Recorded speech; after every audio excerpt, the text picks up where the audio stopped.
दोस्तों, पिछले व्लॉग में राधा रानी और उनके मंदिर के दर्शन के बाद आपके मन में शायद ये विचार आ रहा होगा कि दर्शन तो करा दिए, लेकिन इसके निर्माण और इसके बारे में तो कुछ बताया ही नहीं। तो दोस्तों, इसके दो कारण थे। पहला यह कि किलानुमा श्री कुशल बिहारी मंदिर का असली इतिहास बताने, दर्शन कराने और फिर राधा रानी मंदिर आकर दर्शन कराने में ही वीडियो काफी लंबा हो गया था। और दूसरा मित्रों, राधा रानी के जीवन के बारे में कुछ भी कहने के लिए तो कितना भी समय हो कम ही पड़ता है। और फिर मैं उनका जीवन आपके सामने सही और वास्तविक रूप में रखना चाहता था, ना कि किसी कहानी किस्से के तौर पर। एक बात और ध्यान में रखकर यहाँ बरसाना यात्रा में चलिए दोस्तों, कि मथुरा वृंदावन में तो श्री कृष्ण जी ही राजा हैं, जैसा कि आप पिछले वीडियो में देखते आ रहे हैं, लेकिन बरसाना में राधा ही रानी है, श्री लाडली जी महाराज हैं, जबकि कन्हैया उनके एकमात्र सेवक। यहाँ तक कि राधा रानी का श्रृंगार ही उनका भी श्रृंगार है। इसलिए आप बरसाना में पाएंगे कि श्री कृष्ण जी राधा जी के साथ सखी वेश में ही हैं, अर्थात स्त्री वस्त्र और श्रृंगार में ही मिलेंगे। ऐसे अंगीकार प्रेम को सत सत नमन। एक बार प्रेम से बोलिए राधे राधे।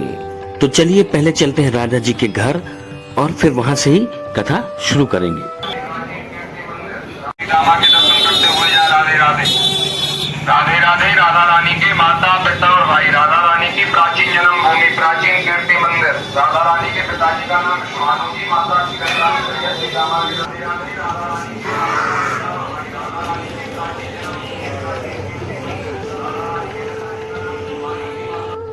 दोस्तों, आप दर्शन कर रहे हैं श्री दामा जी के, जो कि राधा रानी के भाई थे, कीर्ति माता जी के, वृषभानु जी महाराज के, और स्वयं राधा रानी और कृष्ण जी उनके साथ सखी रूप में बैठे हुए। श्री दामा जी कृष्ण जी के मित्र थे और इन्हीं की गेंद कलिया देह में गिरी थी, जिसको मंगवाने के लिए इन्होंने कहा था, और फिर कृष्ण जी ने कलिया नाग को मारा था। राधा रानी का बचपन यहीं बीता था, लेकिन राधा रानी का जन्म यहाँ नहीं हुआ था। मथुरा जिले के महावन तहसील के पास एक छोटा सा गांव है रावल। तो रावल गांव में ही राधा रानी का जन्म हुआ था।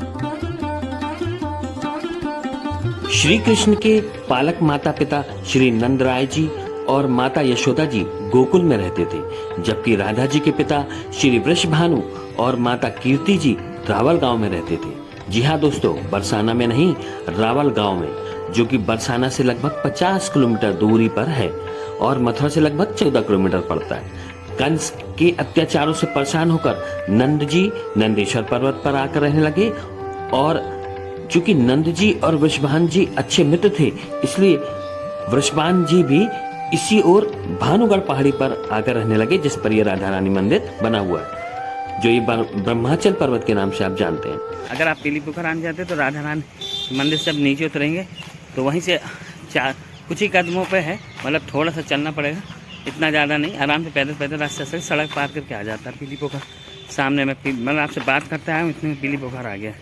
दिखाता हूँ मैं आपको कैमरा चेंज करके। एक बार राधा रानी अपनी सहेलियों के साथ नंदगांव गई हुई थी, तो वहां पर यशोदा माता ने उनके हाथों में मेहंदी लगा दी और गोद भराई की रस्म करते हुए उनको धन संपत्ति देकर विदा किया। जब वो वापस अपनी सहेलियों के साथ बरसाना गांव पहुंची, तब उनके मन में एक डर, एक भय समाने लगा कि कहीं कीर्ति माता और उनके पिता इस बात से नाराज न हो, उन्हें मारे पीटे ना, जो कि एक किशोर अवस्था में स्वाभाविक भाव आता है। तो उन्होंने अपनी धन संपत्ति तो सभी सहेलियों में बांट दी, लेकिन हाथ उन्होंने पीली पोखर में आकर धोते। कहते हैं यहाँ पर पहले पीलू के फूल बहुत हुआ करते थे, जिस कारण से पीलू पोखर कहते हैं। तब से इस पोखर यानी तालाब का पानी मेहंदी कलर का ही होता है। चाहे आप हाथ लगाकर पानी उठाएं, बिल्कुल साफ पानी मिलेगा, लेकिन इसका रंग दिखता आपको मेहंदी कलर का ही है।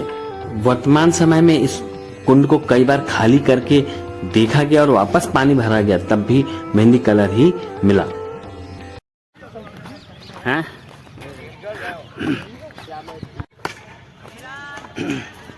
भाई कीर्ति मंदिर के लिए अंदर से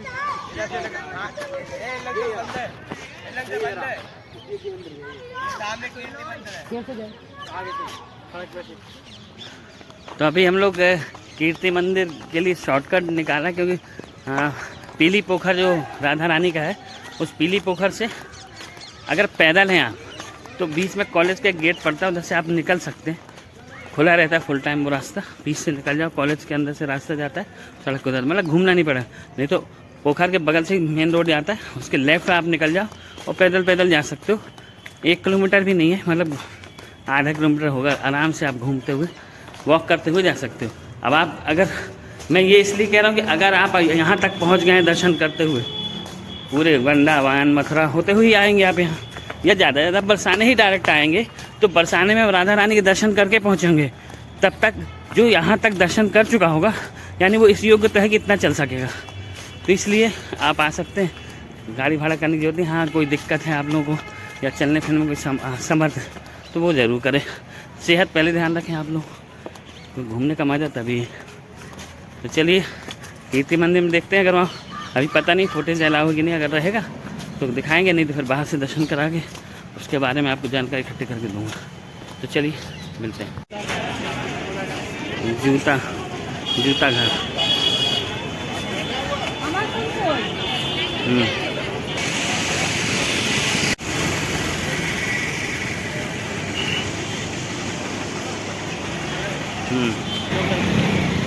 राधे राधे। दोस्तों ये कीर्ति मंदिर जो है, ये नया कीर्ति मंदिर बनवाया गया है। ये वो वाला कीर्ति मंदिर जो अब मैंने इसके पहले आपको दिखाया वो ओरिजिनल था, वही उनका मैया का, उनका राधा की माता कीर्ति जी का घर था। और अब हम यहाँ से अंदर जाएंगे। ये नया बनवाया है, जैसे इस्कॉन टेम्पल और प्रेम मंदिर बना है वैसा बनवाया गया है।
तब अभी हम आ गए कीर्ति मंदिर। ओरिजिनल वाला कीर्ति मंदिर मैंने आपको दिखाया था। ओरिजिनल मंदिर आपका राधा रानी मंदिर के नीचे है, आपने देखा होगा। अगर आपने नहीं देखा है तो उसको देखिएगा और इसको देखिएगा। यही बहुत अच्छा बना है, बहुत बढ़िया है, दर्शन के लिए बहुत अच्छा है। पर एक बार मेरा अनुरोध है आप लोग ओरिजिनल जाएँ एक बार। वीडियो बनाएंगे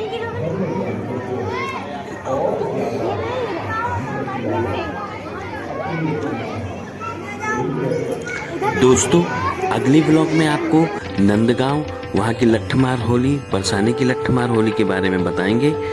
तो अगर आपने चैनल को नहीं किया सब्सक्राइब तो कर लीजिए और बेल आइकन को जरूर दबा लीजिएगा, शेयर कीजिएगा, लाइक कीजिएगा। आपके मन की बातें भी इसमें कहिएगा कमेंट्स में। बोलिए राधे राधे। सामने जो दिख रहा है वो लाइट नहीं है, वो चांद है। ये आपको जो धुंधला से दिख रहा है ये चांद है।